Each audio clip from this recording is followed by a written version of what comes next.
নমস্কার বন্ধুরা, আমাদের রান্নাঘরে সবাইকে স্বাগত। আজ বানিয়েছি পটলেরই দুর্দান্ত একটা ইউনিক রেসিপি। আশা করি তোমাদের এই রেসিপিটা ভালো লাগবে। তো চলো দেরি না করে কিভাবে এই পটলের দুর্দান্ত একটা রেসিপি বানিয়েছি সেটা দেখে নিই।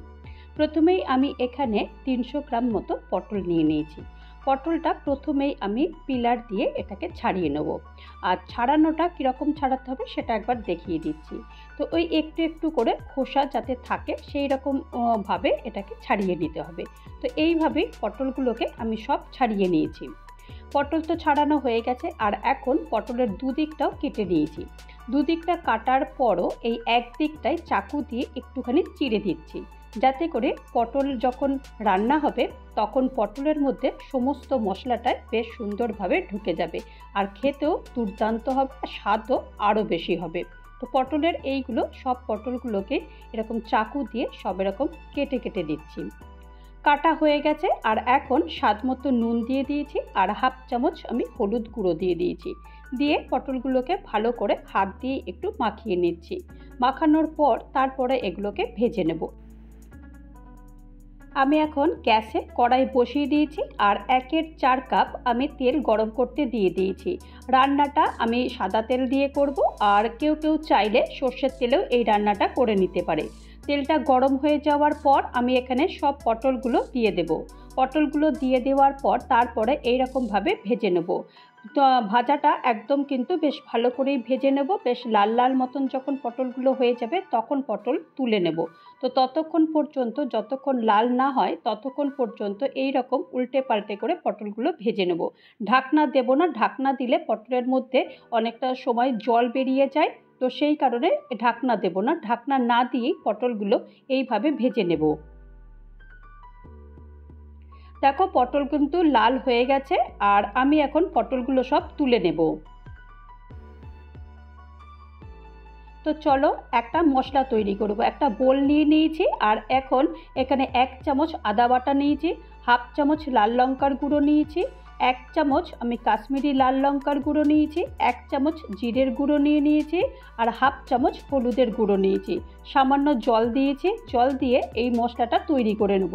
এই মশলাটা রান্না করার আগে যদি তৈরি করে নেওয়া যায় তাহলে কিন্তু রান্নার স্বাদটা আরও দ্বিগুণ হয়ে যায়। তো এই মশলাটা আমি তৈরি করে রেখে দিয়েছিলাম, আর এখন এই তেলেই আমি মশলাটা দেব। তার আগে আমি ওই তেলেতেই আমি 1 চামচ গোটা জিরে দিয়েছি, আর গোটা গরম মশলা দিয়েছি, আর একটা ছোট্ট তেজপাতা দিয়ে দিয়েছি। দিয়ে দেওয়ার পর হালকা একটু ভেজে নিয়েছি। ভেজে নেওয়ার পর তারপরে যে মশলাটা তৈরি করেছিলাম সেই মশলাটা আর সাথে একটু জল দিয়ে দিয়েছি। দিয়ে মশলাটা 2 মিনিট একটুখানি ভেজে নিয়েছি। তেলের সঙ্গে যতক্ষণ পর্যন্ত না মশলাটা একটু মিশে যায় ততক্ষণ পর্যন্ত মশলাটা কষাবো।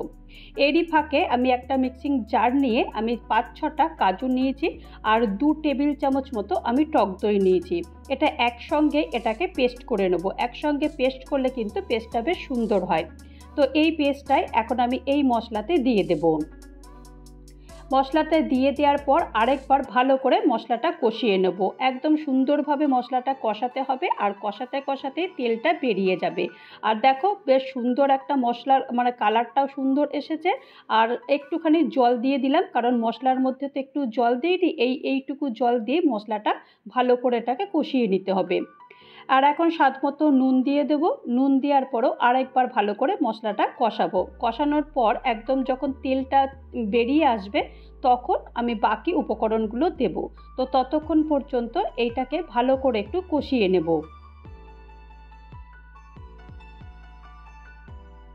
মশলা থেকে তেল বেরিয়ে এসেছে, আর এখানে আমি হাফ লিটার দুধের আমি ছানা তৈরি করে রেখে দিয়েছিলাম। সেই ছানাটাই আমি এখন এখানে দিয়ে দেবো। তবে এখানে একটা কথা বলে রাখি, এই রেসিপিটা ছানা দিয়ে তোমরা যদি না চাও তাহলে তোমরা এখানে পনির, বাজারে যে পনির পাওয়া যায় সেই পনিরটা দিয়েও করে নিতে পারো।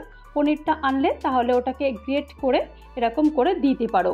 পনির দিয়ে করলেও এটাও বেশ একই স্বাদ হয়, স্বাদের কোনো হেরফের হয় না। আমি বাড়িতে ছানা তৈরি করে নিয়েছিলাম, সেই ছানাটাই আমি পুরোটাই দিয়ে দিচ্ছি। ছানার মধ্যে অনেক সময় একটু দানা বেঁধে থাকে বা গুটলি বেঁধে থাকে, তো এই কারণে এগুলো একটু হাত দিয়ে ছড়িয়ে ছড়িয়ে ছানাটাকে দিয়ে দিচ্ছি। ছানা দিয়ে দেওয়ার পর তারপরে ভালো করে মশলার সঙ্গে এটাকে কষিয়ে নিতে হবে। ছানার মধ্যে যেন সমস্ত মশলাটা বেশ সুন্দরভাবে ঢুকে যায়, তবেই তো খাবারের স্বাদ আসবে। তো যত বেশি ভালো করে কষাবে তত সুন্দর স্বাদ হবে।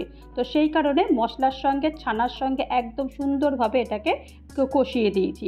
কষাতে কষাতে দেখো একদম কিন্তু শুকনো হয়ে গেছে, তেলের সঙ্গে একদম সুন্দরভাবে মিশে গেছে। এখন আমি ভেজে রাখা পটলগুলো সব দিয়ে দিয়েছি। পটল আর ছানা ভালো করে আরেকবার মিশিয়ে দিতে হবে, তবে একটু সাবধানে মেশাতে হবে, কারণ পটল তো মোটামুটি বেশ ভালোই ভাজা হয়ে গেছে।